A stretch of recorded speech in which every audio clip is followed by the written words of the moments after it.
Alright, what's up everybody? It's JCat. This is a series I've been meaning to get to for a long time now, and I'm finally doing it. So this is going to be how to create your own Roblox cheat or own Roblox script. I tried to record this just now, but I had Shadowplay set to 2 audio tracks, which Microsoft Clipchamp, now that my Vegas license has expired and I don't have the money to renew it, it won't take 2 audio tracks. So I have to re-record this on a single audio track, and it's very annoying, but let's get right into it. So first of all, there's a couple things you're going to need. There's 2 ways you can test your script once you make it. You can either do it through Roblox Studio or you can do it through a script executor. For a script executor, I don't know what's safe or what works properly right now. The only thing I know of is JJSploit that I would trust personally. I haven't been looking into it at all recently. Probably a virus, but just use it on a throwaway computer or whatever, and it'll get you banned. So use an alt Roblox account as well.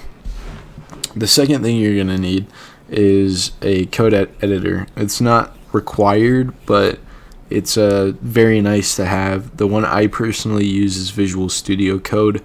Another one I know of is Notepad++, but anything that supports Lua you can use. So anyway, let's go ahead and get started. Let me boot up Visual Studio Code and make a new file, and we're gonna make it a Lua file. Create new text file, and then select a language, and our language is going to be Lua. That's what Roblox uses.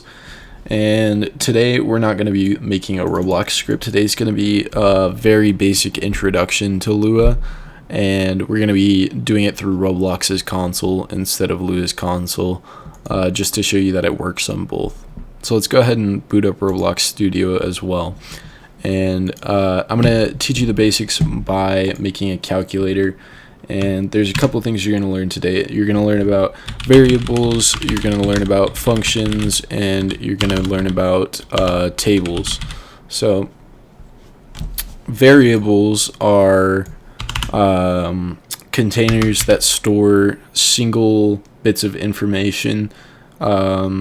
This could be a number, it could be equal to a number. It could be equal to some text. A string of text is what we call it. A string could be equal to true or false, which is called a boolean. And it can be equal to a lot of other things, such as a path in your game. So when you have your Roblox game, let's say you wanted to call the camera easily, you would make a variable by naming it, and let's name it camera.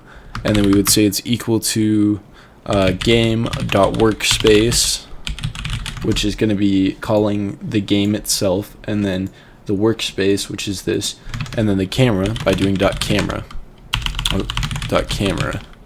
So game.workspace.camera.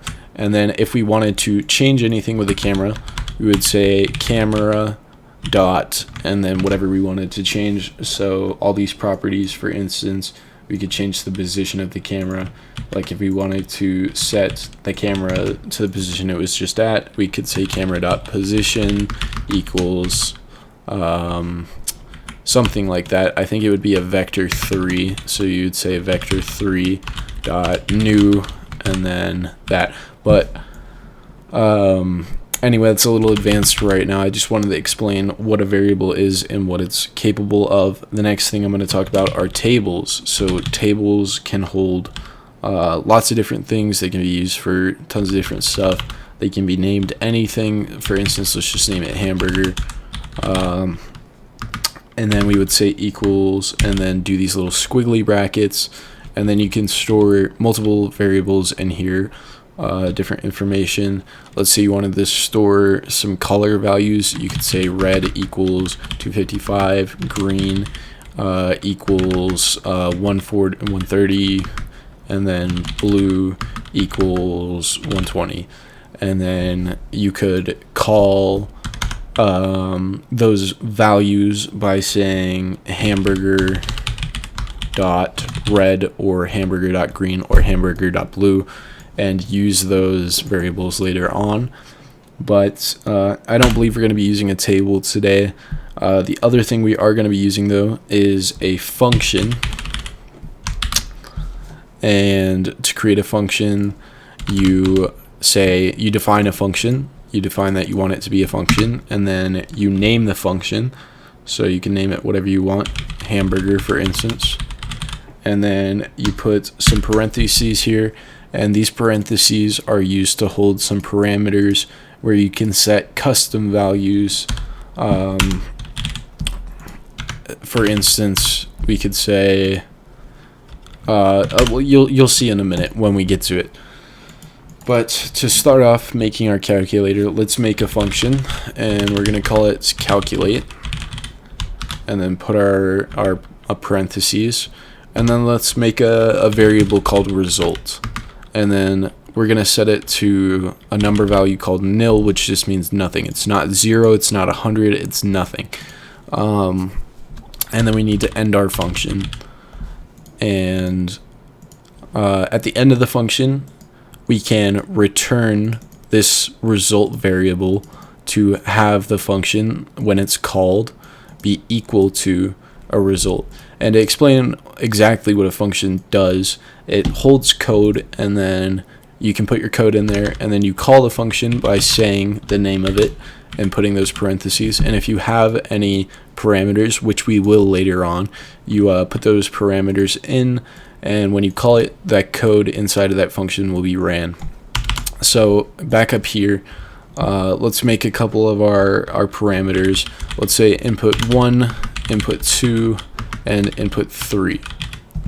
Now input 1 is going to be our operator, which is going to be like times, divide, add, and subtract.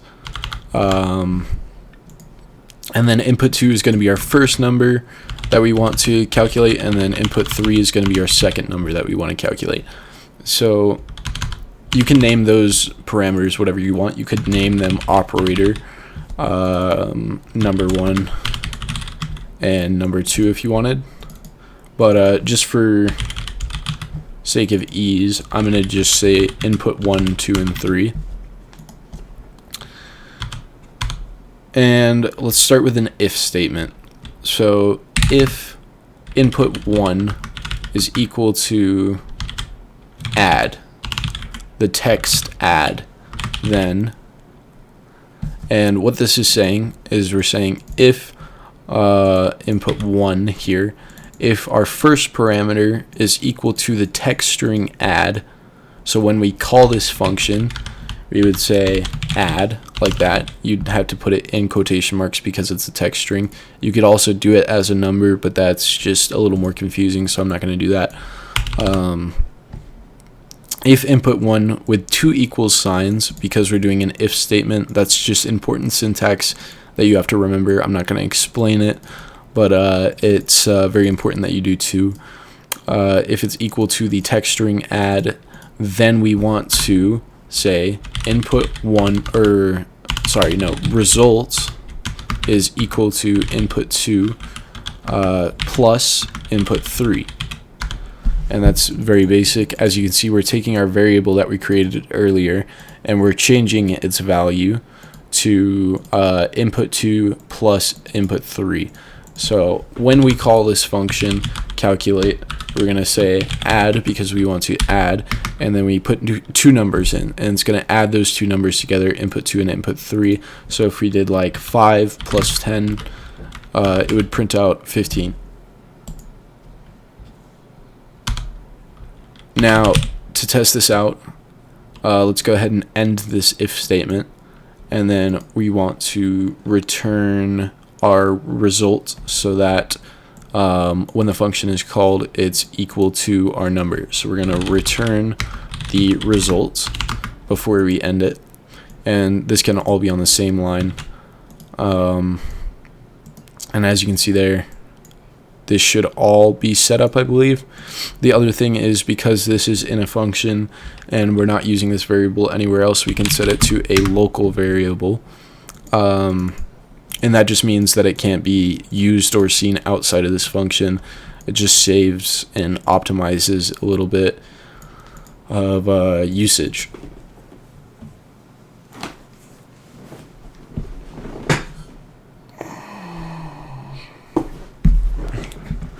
So now if we ran this code as is, all it would do is add those numbers together and just store it inside of the game's memory.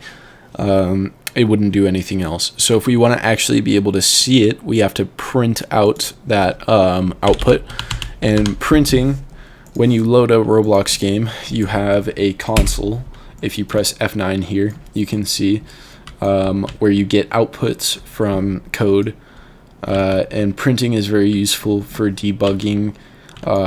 If you were to make some code and it's not throwing a direct error into the console, you don't know what's going on, you can say print debug and then see if your script or your code is getting to a certain point before failing. And it's very useful. But to print something, we say print and then in parentheses and then whatever we want to print. So we could print just normal text. I believe if you want to print normal text, you don't even need the parentheses. You can just print whatever you want. So like hello world, for instance. And then if I ran this code, to run the code as well, you want to insert a local script into your starter character scripts. This is how it would be if you ran it on an executor. Basically, it would actually be in starter player scripts, but that's a little more complicated, especially when we start working with UIs. So if you look in here, it prints hello world, but we don't want to print hello world. We want to print our calculation that we made. So print calculate and in parentheses, and as you can see, here's our print statement, and then there's our calculate function with its arguments to those parameters in there. And I believe it'll work just how it is. Let me try it out real quick. Okay, so it does print 15 to the console. Sometimes when you're trying to print numbers directly like that, you need to print toString, but for this case we don't. But to print toString, you would say toString and then in parentheses again all of that, and you can see each different parenthesis and what it relates to by its different color code. We got blue, pink, and orange in there. I did not mean to delete the entire thing. But that should do the exact same thing. It's just now technically a string. So instead of just being the number 15, it's 15 in quotation marks when it's printed. That's the only difference there. So now let's talk about adding our other operators, because so far we've only added addition and talked about how to print it. So to add another operator, let's go down a line right here, and let's say else if, instead of input 1 being equal to add, if it was equal to subtract. So else if input 1 is equal to subtract, then what we want to do is say result is equal to input 2 here, our first number, minus input 3, our second number. And then remove that little space there. And now it's the same idea as before, where you would do print calculate, more parentheses, and then put your arguments in. So this time we're going to subtract 5 by 10, which would be -5. So if I go ahead and stick that in our local script, instead it's going to print out -5. As you can see, -5 there in the console. Like I said before, toString doesn't really matter, at least not for this. If you ever get an error with trying to print or use a number, you can always change it to a string. A lot of times when you're working with UIs and you want to put a number on a UI, you do have to toString it. So that's the general use for that. And at this point, you should be able to add multiplication by yourself. For those who don't know, you would not do an X, you would do an asterisk, which, you know, I'm pretty sure anybody who's been through any high school algebra understands that. But go ahead and pause the video at this point and try to add multiplication yourself.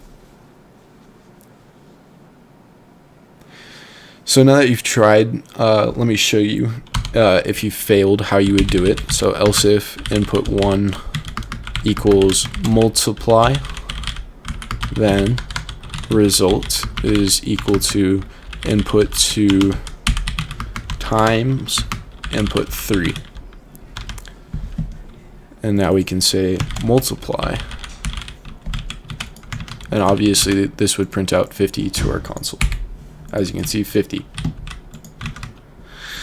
One more operator to add, and this time instead of saying else if input 1 equals divide, then all I'm going to do is just say else, and then result equals input 2 divided with a slash input 3.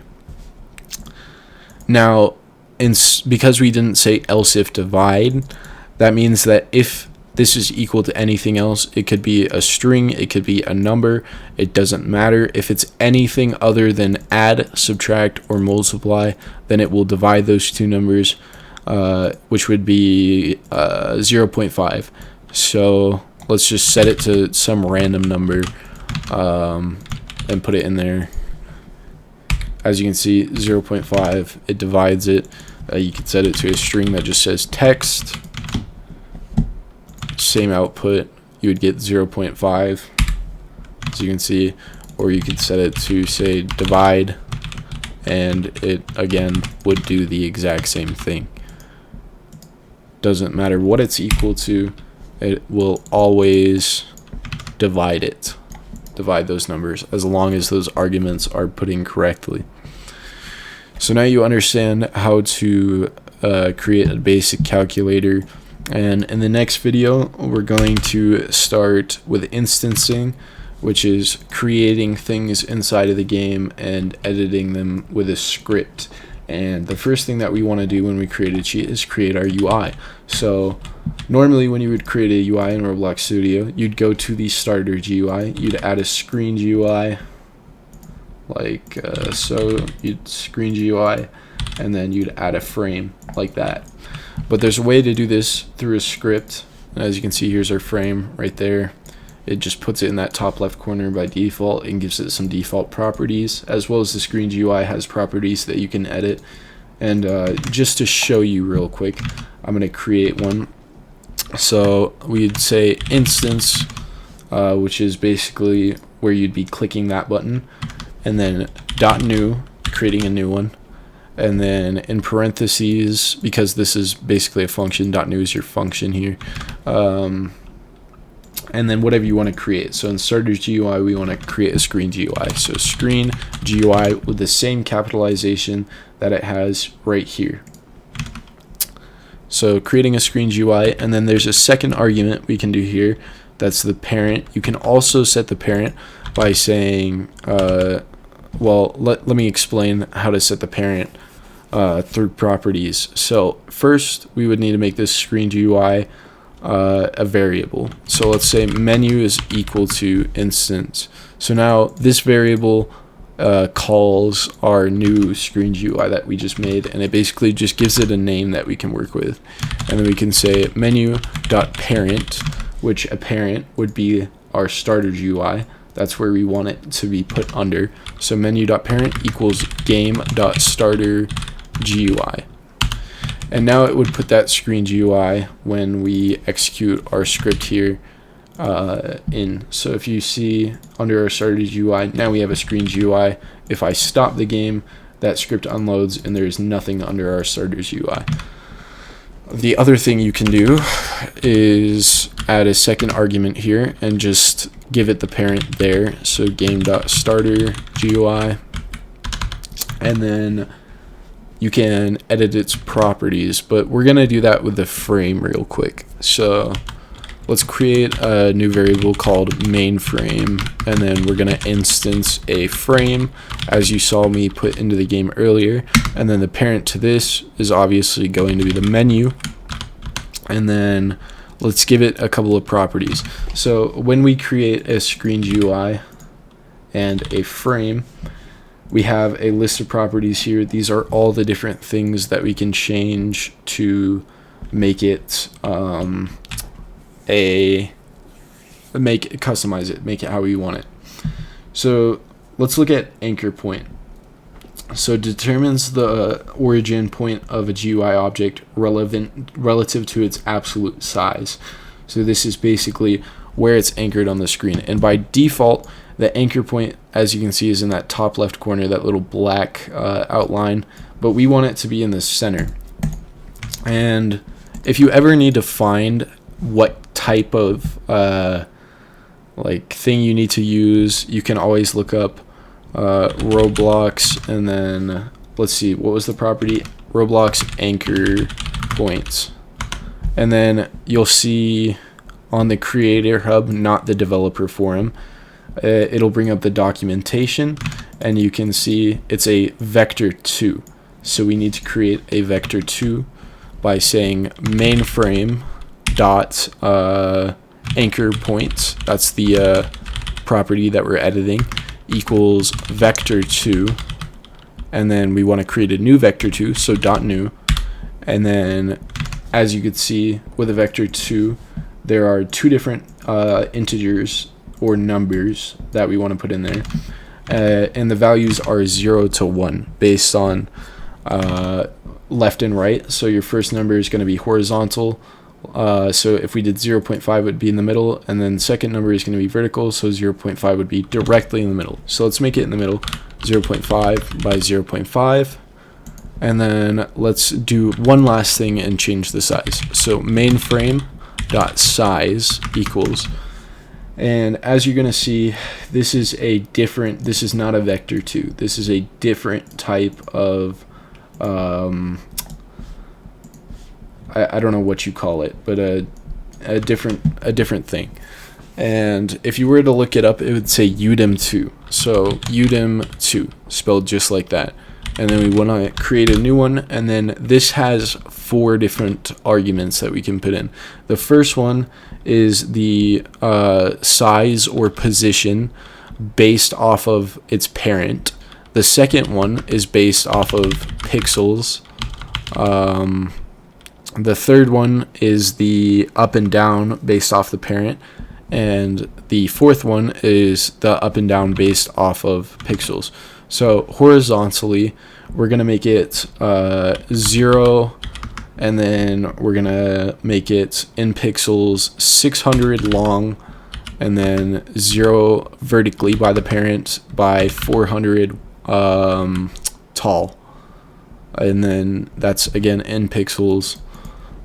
And then let's give it a position as well. So mainframe dot position, and this is going to be the same type as the size, so udim2 dot new.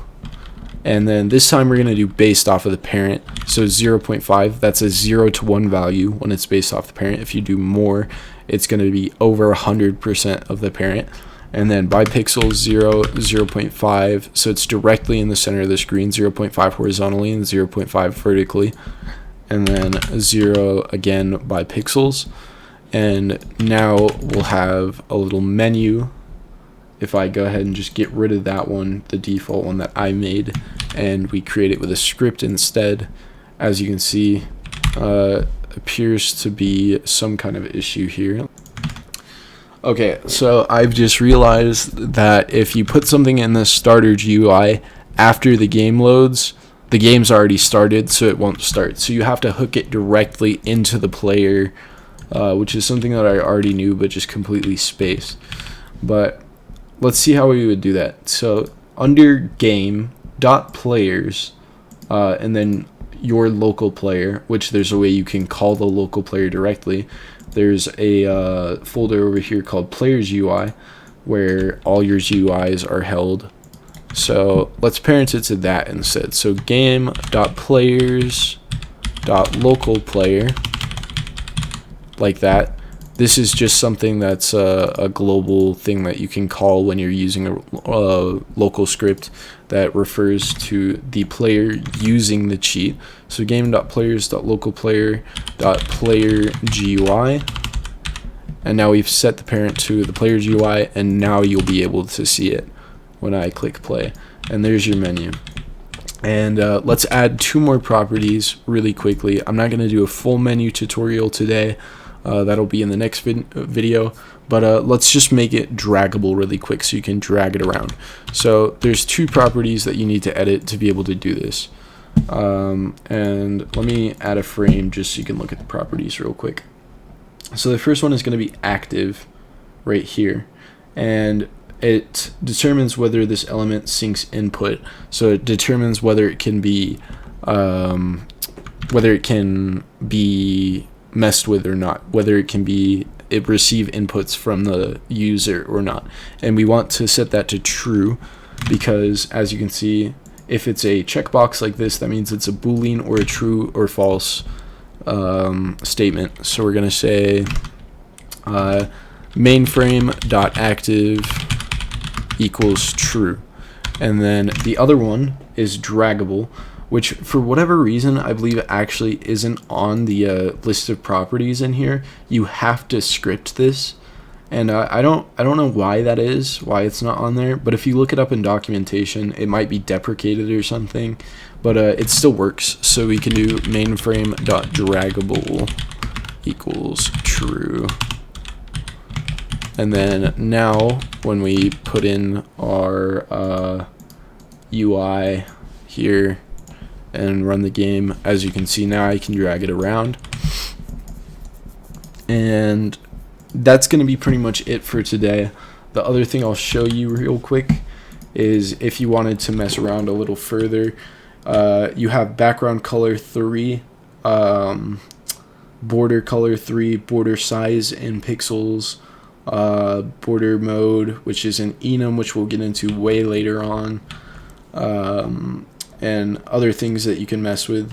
To explain something with colors real quick, I know I said that was kind of the end, but I forgot I should probably explain this. So mainframe.color, if you wanted to change the color, there's a couple different options you have. First of all, you can do color3.new, .new without capital. And when you do that, it's gonna be like a brick color. So if I go in here and I look at the names of these colors, maybe it's actually a hex value. I have no clue how color 3 works, but what I do know is that you can do RGB values very easily by saying, instead of .new, .from RGB. And oh wait, I do know how color 3 works actually. So color3.new, this is a 0 to 1 value instead of a 0 through 255 value, so it's a little harder to work with in my opinion. It's a little less optimal.